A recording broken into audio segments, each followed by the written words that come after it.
네, 귀한 찬양 하나님께서 기뻐 받으신 줄 믿습니다. 영광의 박수 올려드리겠습니다. 네, 우리 시온 찬양대 한번 격려의 박수하겠습니다. 감사합니다. 네, 옆에 분하고 한번 인사하겠습니다. 잘 오셨습니다. 네, 하나님의 은혜 충만하십시오. 한번 인사하겠습니다. 네, 오늘 말씀의 제목은 자기소견에 옳은 대로입니다.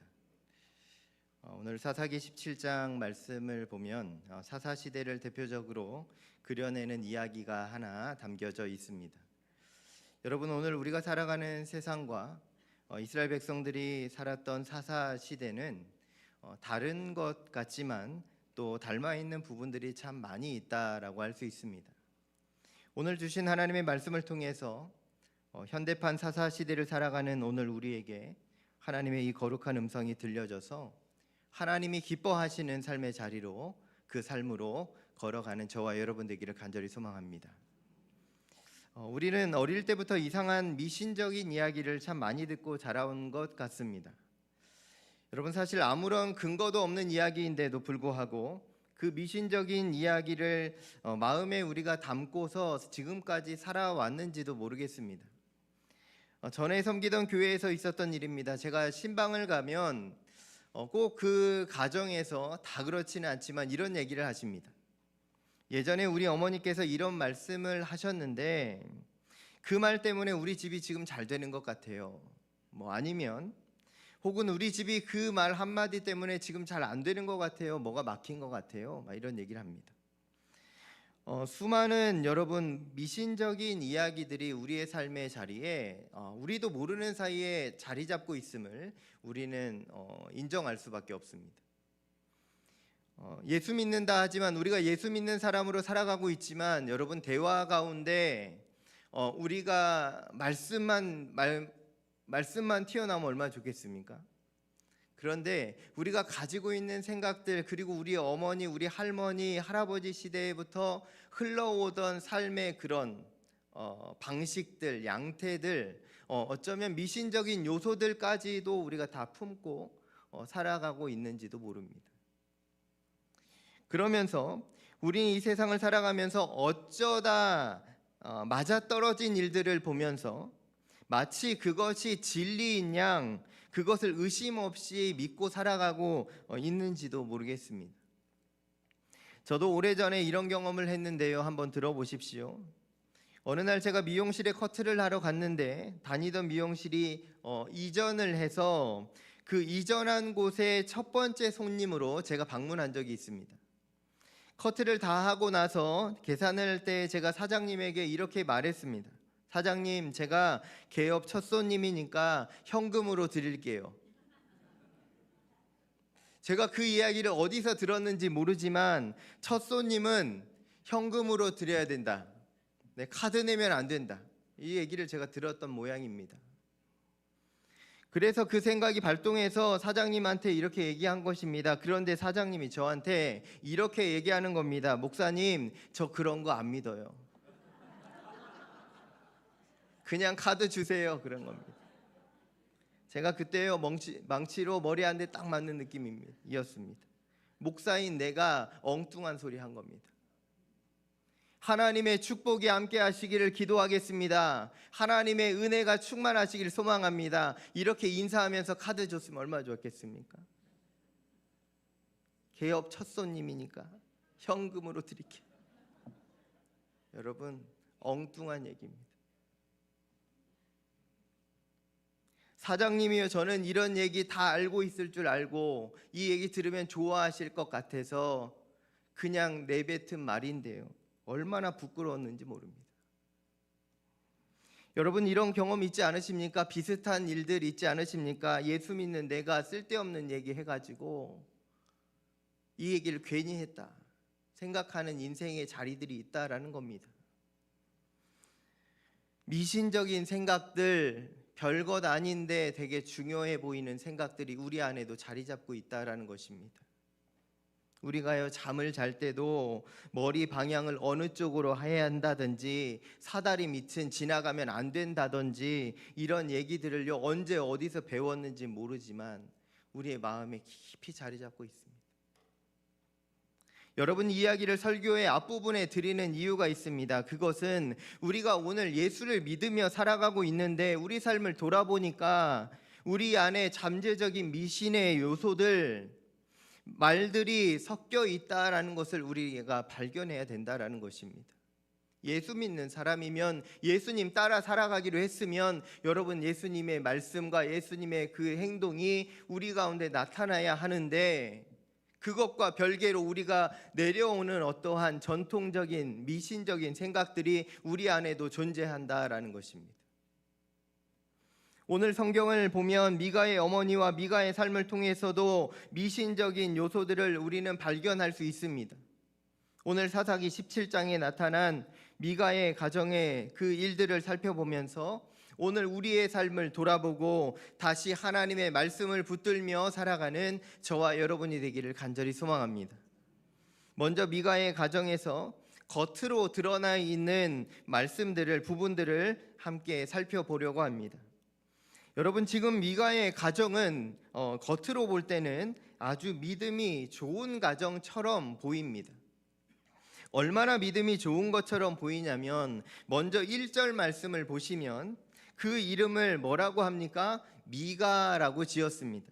이 미가라는 말은요, 히브리어로 미카 예후라고 하고 조금 더 쉽게 말하면 미카 야훼라고 합니다. 즉, 이 이름의 뜻은 누가 여호와와 같으냐라는 뜻이고, 조금 더 해석하면 이렇습니다. 여호와가 전부입니다. 여호와가 가장 높으신 분입니다. 여호와가 최고입니다 라는 이름이 바로 미가라는 이름입니다. 여러분, 아들에게 이 정도 이름 지어주는 가정, 괜찮은 가정 아닙니까? 믿음 좋아 보이는 가정입니다.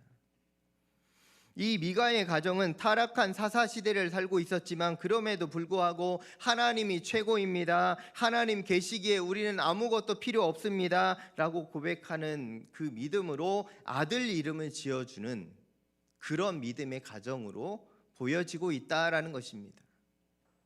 그리고 우리는 2절 하반절 말씀을 보면 미가의 어머니의 놀라운 믿음의 고백을 들을 수 있습니다. 같이 한번 화면을 보시고 함께 읽습니다. 그 어머니가 이르되 내 아들이 여호와께 복받기를 원하노라 하니라. 다시 한번 읽을게요. 시작. 그 어머니가 이르되, 여러분이 얼마나 좋은 믿음의 표현입니까? 이 부분만 딱 떼어서 읽으면요, 이 어머니, 미가의 어머니의 기도는요 너무너무 훌륭한 기도입니다. 여호와께 복받기를 원하노라. 그런데 이면의 사건과 정황을 살펴보면 우리는 그 신앙의 진정성을 의심하게 됩니다. 또 3절을 보십시오. 우리는 미가의 어머니의 아주 신앙적인 고백을 또 들을 수 있는데 3절 중반부의 말씀이 이렇게 되어 있습니다. 같이 한번 읽겠습니다. 내가 내 아들을 위하여 한 신상을 새기며 한 신상을 부어 만들기 위해 내 손에서 이 은을 여호와께 거룩히 드리노라. 여러분, 여기서 우리 눈에 띄는 구절이 있습니다. 그것은 내 손에서 이 은을 거룩하게 여호와께 거룩히 드린다라는 표현입니다. 한마디로 말해서 여러분, 이 헌금을, 이 물질을 하나님께 드립니다라는 겁니다. 여러분, 헌금하는 거 쉬운 일 아니죠? 이 물질 하나님께 드립니다라고 말하는 여러분, 얼마나 좋은 믿음의 모습인지 모릅니다. 그리고 또 5절 말씀을 보면 이렇게 기록하고 있습니다. 미가의 가정에는 신당이 있었고 또 그는 제사장이 입는 에봇을 만들었으며 심지어 자기의 아들 중에 한 사람을 택해서 제사장으로 삼았다라고 성경은 기록합니다. 무슨 이야기입니까? 자기가 가진 돈을 가지고 신당을 짓고 제사장이 입는 옷을 만들어 지었으며 특별히 자기 아들 한 사람을 택해서 제사장까지 삼은 가정입니다. 여러분, 이 정도 되면 믿음 좋은 가정 아닙니까? 얼마나 믿음이 좋은 가정으로 보이십니까? 하나님을 위하여 옷을 만들고 하나님을 위하여 아들 중에 한 사람을 제사장으로 삼았다면 여러분, 이 정도면 믿음 좋은 가정입니다. 그런데 여기서 우리는 이 가정의 겉모습이 아니라 내면을 들여다볼 필요가 있습니다. 겉으로 드러나기는 믿음 좋은 가정인데 속은 어떤지 봐야 된다라는 것이죠. 오늘 말씀을 다시 살펴보기 전에 우리는 사사기의 중심을 흘러가고 있는 하나님의 말씀을 기억할 필요가 있습니다. 사사기 17장 6절 말씀 같이 한번 읽겠습니다. 그때에는 이스라엘에 왕이 없었으므로 사람마다 자기 소견에 옳은 대로 행하였더라. 여러분, 이 말씀은 사사기 21장 25절, 즉 사사기의 가장 마지막 9절 말씀에도 동일하게 기록되어 있는데, 그 말씀은 이렇습니다. 그때에 이스라엘에 왕이 없으므로 사람이 각기 자기 소견에 옳은 대로 행하였더라. 여러분, 사사시대의 특징을 한마디로 표현한다면 바로 자기 소견에 옳은 대로 행했던 시대라고 할 수 있습니다. 그리고 오늘 말씀에 등장하는 이 미가의 가정은 사사시대의 이스라엘을 대표하고 있는 가정의 이야기라고 우리는 이해하고 읽어야 합니다. 그렇기 때문에 지금부터 전개되는 이 미가의 가정의 이야기는 한 가정의 독특한 이야기가 아니요, 그 시대의 하나님의 백성들이, 아니 하나님을 믿는다고 말하고 있는 그들이 어떻게 살아가고 있었는지 우리에게 보여주는 좋은 이야기다라고 할 수 있습니다. 이제 오늘 말씀 속으로 더 깊이 한번 들어가 보겠습니다. 오늘 미가의 가정의 이야기는 이렇게 시작하고 있습니다. 미가의 어머니가 어느 날 은 1,100을 잃어버리는 일이 일어나게 됩니다. 당시 은 하나는 노동자 4일치의 임금입니다. 은 1,100을 여러분 이것으로 계산해 보면 노동자 4,400일 분의 임금입니다. 이것을 조금 더 계산하면 1년에 300일씩 일한다고 보면 무려 15년을 한 푼도 쓰지 않고 모아야 하는 큰 돈입니다. 여러분, 15년 동안 한 푼도 안 쓰고 모아보신 적 있습니까? 아무도 없습니다. 그렇게 모아야 하는 큰 돈입니다. 그런데 오늘 그 큰 돈을 잃어버린 미가의 어머니가 그 돈을 훔쳐간 도둑을 향하여 이렇게 하나님께 기도했던 모양입니다. 하나님, 그 도둑을 저주해 주십시오. 누군지는 모르지만 그 도둑을 저주해 주십시오. 그러자 실제 도둑이 누구였는지 아십니까? 그 도둑이 바로 자기 아들 미가였던 것이죠. 미가가 그 어머니의 기도 소리를 듣고 깜짝 놀라서 어머니에게 달려와서 이실직고를 합니다. 어머니, 내가 가지고 있습니다. 내가 이 은을 갖고 있습니다. 왜 그랬을까요? 여러분, 이 미가가 하나님의 저주가 무서워서 그랬을 겁니다. 하나님 저주하시는 분, 하나님이 징계하시면 큰일 난다라는 것을 여러분 알고 있던 사람입니다. 아는 신앙입니다. 그런데 그것을 알고 이제 찾아온 아들을 향하여 이제 이 엄마의 반응이 아주 독특해집니다. 그 저주를 받을 도둑이 자신의 아들이라는 사실이 밝혀지자 여러분 그 기도를 완전히 다시 바꾸어 버립니다. 본문 2절 말씀 같이 한번 읽어보겠습니다. 2절입니다. 그의 어머니에게 이르되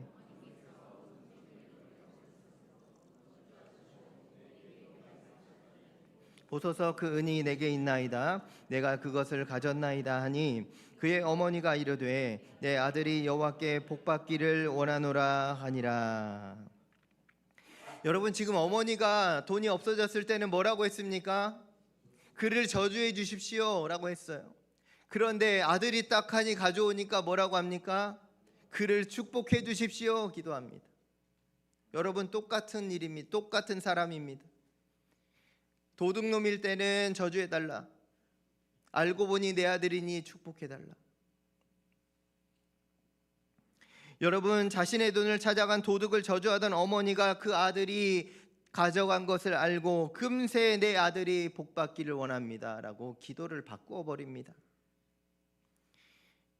여러분, 지금 미가의 어머니에게 이 기도를 들으시는 하나님은 누구십니까? 어떤 분입니까? 자신의 기도를 들으시고 손해를 입힌 자는 저주하시고 내가 그 기도를 바꾸면 축복해 주셔야 하는 그런 인간에 의해서 좌우되는 하나님이다라는 것입니다. 여러분, 인간의 기도를 따라 이렇게 해주시고 저렇게 해주셔야 하는 하나님, 여러분, 하나님의 이름을 망령되이 여기며 살아갔던 이스라엘 백성 중에 한 가정의 이야기입니다. 여러분, 어찌 사람의 말이 뒤바뀔 때 하나님이 바뀌셔야 합니까? 하나님이 어찌 우리의 요구에 따라 움직이셔야 합니까? 하나님의 이름은 거룩하셔야 하고 하나님의 뜻에 의해서 우리의 모든 삶이 인도되는 것을 우리는 인정하고 고백하며 살아가야 할 줄로 믿습니다. 내가 하나님을 뒤흔드는 자 되면 안 됩니다. 기도를 바꾸는 이 어머니의 기도 안에서 우리는 우리의 연약함을 발견할 수 있어야 합니다. 하나님이 내 기도에 이렇게 하셔야 하고 저렇게 하셔야 되는 겁니까? 우리 하나님이 어떤 분인지 우리는 다시 한번 생각해야 합니다. 그렇게 기도를 바꾼 미가의 어머니는 이제 은 200을 은장색에게 주면서 신상을 만들고 신당을 짓게 합니다. 여러 가지 에봇과 드라빔을 만들게 합니다. 이 행동은 무슨 행동입니까? 그 저주의 기도를 하나님 이제 복으로 바꿔달라고 하나님께 뇌물을 드리는 듯한 그런 인간의 대응, 인간의 모습입니다. 하나님, 내가 이거 드릴 테니 하나님 우리 아들 복 내려 주십시오. 더 나아가 그 돈으로 제사장의 옷인 에봇과 드라빔을 만들고 한술 더 떠서 자신의 아들 중에 하나를 세워 마음대로 제사장을 삼았다라고 성경은 기록합니다. 여러분, 제사장은 누가 할 수 있습니까? 레위인만 할 수 있습니다. 그런데 지금 이 미가의 어머니는 자기 아들 중에 하나를 택해서 제사장을 만들어 버립니다. 다 자기 생각대로, 자기 마음대로 신앙생활 하고 있었다라는 것입니다. 여기까지 이야기를 살펴보면 이 미가의 어머니는 자신의 유익을 위해서 하나님을 이용하고 자신을 위해서 가정의 신당을 만들어내고 있음을 우리는 볼 수 있다라는 것이죠. 여러분, 지금 이 미가의 가정에 살고 있었던 땅이 어디입니까? 1절 말씀을 성경에 보시면 에브라임이라고 되어 있습니다. 에브라임에는 뭐가 있냐면 실로가 있고요. 그 실로에는 무엇이 있었냐면 하나님의 집, 하나님의 거룩한 성막이 그곳에 있었습니다. 하나님의 집 성막이 있었던 그 에브라임 땅에 또 다른 하나님의 집이 타락한 인간에 의해서 지어져 가고 있었다라는 것입니다. 이 상황을 정리해 본다면 이렇습니다. 하나님을 섬긴다고 말하는 자들 중에 하나님을 진정으로 섬기는 자가 없었고 다 자신의 복을 위해서, 자기가 복받기 위해서 하나님을 부르고 있었다. 이 시대가 어떤 시대였습니까? 사사시대입니다. 그 중심에 기록된 이야기가 바로 오늘 이 미가의 가정의 이야기였다라는 거죠. 그러나 여러분, 우리는 그 가운데서도 하나님이 남겨놓으신 하나님의 백성들이 있음을 반드시 기억해야 됩니다. 온 세상이 다 그렇게 살아가고 있는 것처럼 보여도 다 그렇게 살지 않고 있다라는 사실을 여러분 반드시 기억하십시오. 오늘 함께 나누지는 못하지만 이 사사기의 동시대의 배경으로 쓰여진 성경이 바로 룻기입니다. 같이 쓰여지고 있다라는 거예요. 동시대입니다. 여러분, 룻기를 읽어보면 모든 세상이 타락하고 있는 것처럼 보여도 나오미와 룻 그리고 보아스 같은 사람이 하나님을 섬기고 있었다라고 성경은 기록하고 있습니다. 여러분, 다 세상이 그렇게 사는 것이 아닙니다. 구별되어서 믿음으로 살아가는 자들이 분명히 있다라는 것입니다.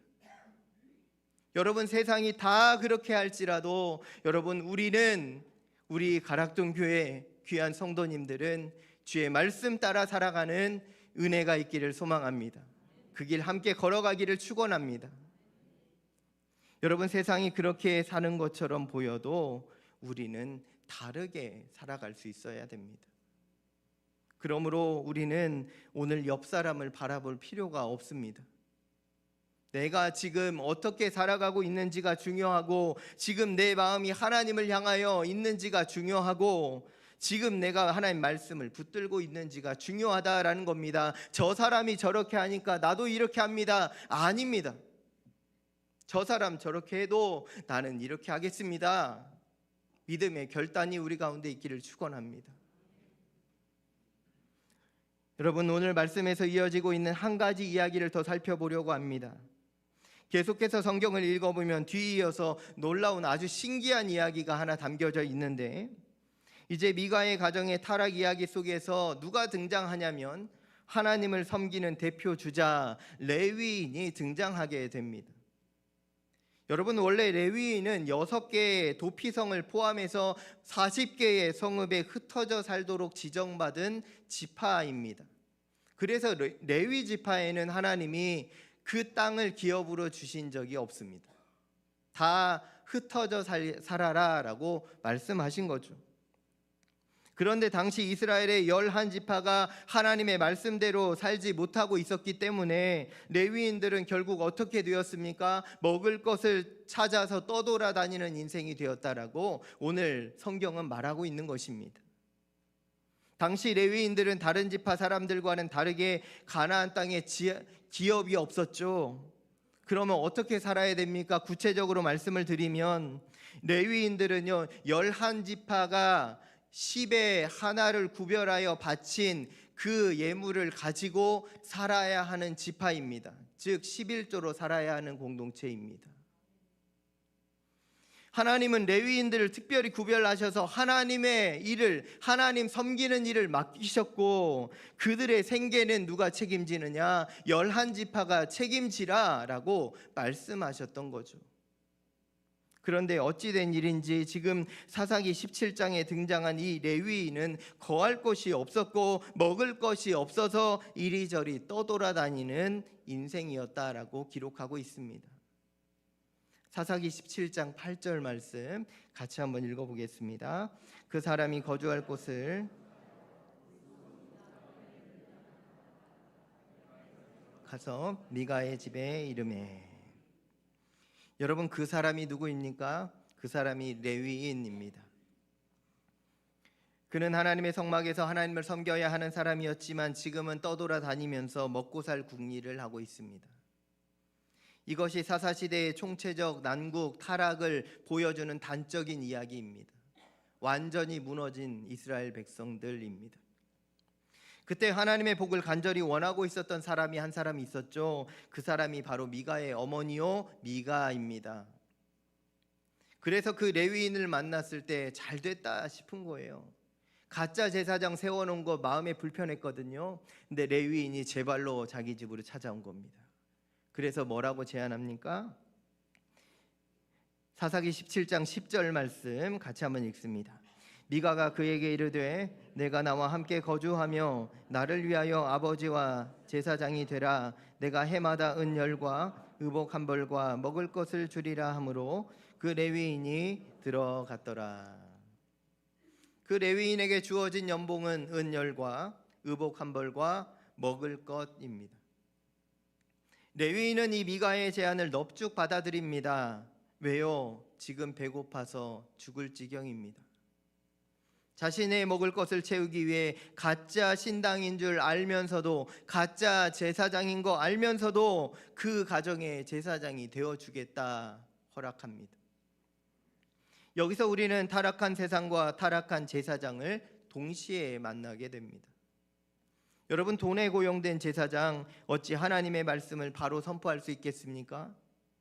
또한 돈으로 제사장을 고용한 사람 무슨 경건한 마음으로 하나님을 온전히 섬길 수 있겠습니까? 이제 미가가 레위인을 자신의 개인 제사장으로 고용한 뒤에 뭐라고 말하고 있는지 한번 읽어보겠습니다. 13절 말씀 같이 한번 읽겠습니다. 이에 미가가 이르되 레위인이 내 제사장이 되었으니 이제 여호와께서 내게 복 주실 줄을 아노라 하니라. 여기서 우리는 미가의 진짜 목적을 발견할 수 있습니다. 이 제사장을 세운 이유도 발견할 수 있습니다. 그게 무엇입니까? 여호와께 복받기 위해서입니다. 그 전에는 그 집에 신당과 신상과 에봇을 지어놓고 자기 아들 중 가짜 제사장 한 명 세워놨는데 못내 마음이 불편했던 미가의 가정에 진짜 레위인이 와서 제사장 노릇을 해준다니 얼마나 좋았겠습니까? 이제 미가는 자신이 원하는 복을 모두 누리게 될 것으로 생각하면서 기뻐했을 것입니다. 자기가 원하는 세상의 복을 얻어내기 위해서 이제 레위인까지 모셨으니 얼마나 즐거웠겠습니까? 여러분, 우리는 사사시대의 완전한 타락을 여기에서 발견합니다. 여러분, 사사시대만 타락한 것이 아닙니다.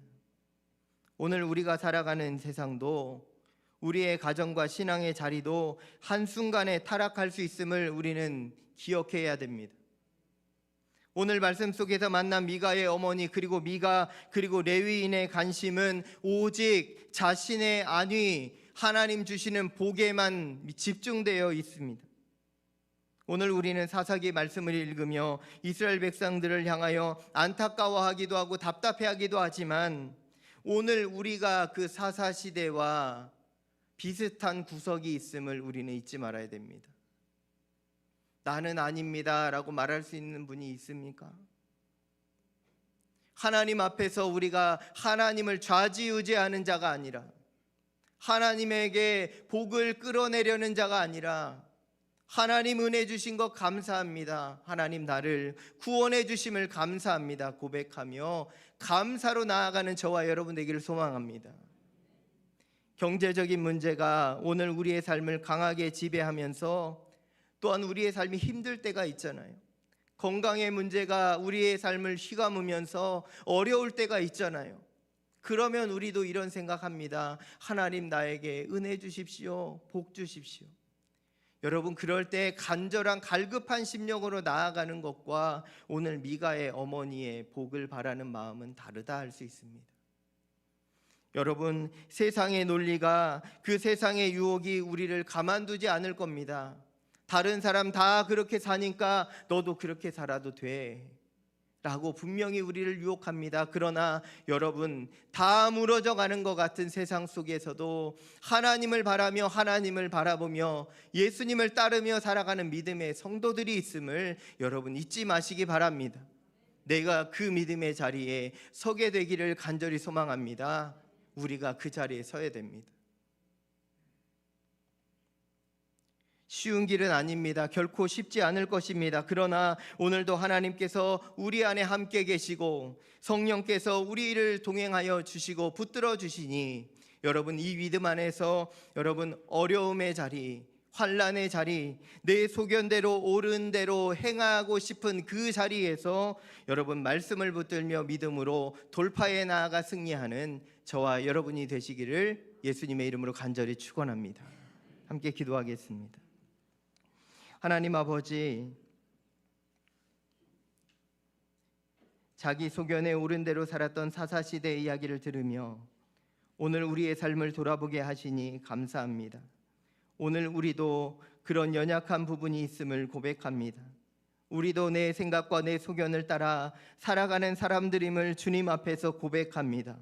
주님 불쌍히 여겨주시고 다시금 주님 앞에서 주의 말씀 붙들고 주의 십자가 붙들고 성령을 따라 살아가는 우리 모두가 되게 하여 주옵소서. 세상의 빛으로 살게 하시고 세상에 소금 되어 살게 하셔서 하나님 썩어져가는 세상을 정말 다시금 회복시키며 하나님의 영광을 빛으로 드러내며 살아가는 우리 모두가 되게 하여 주옵소서. 예수님의 이름으로 기도하옵나이다. 아멘.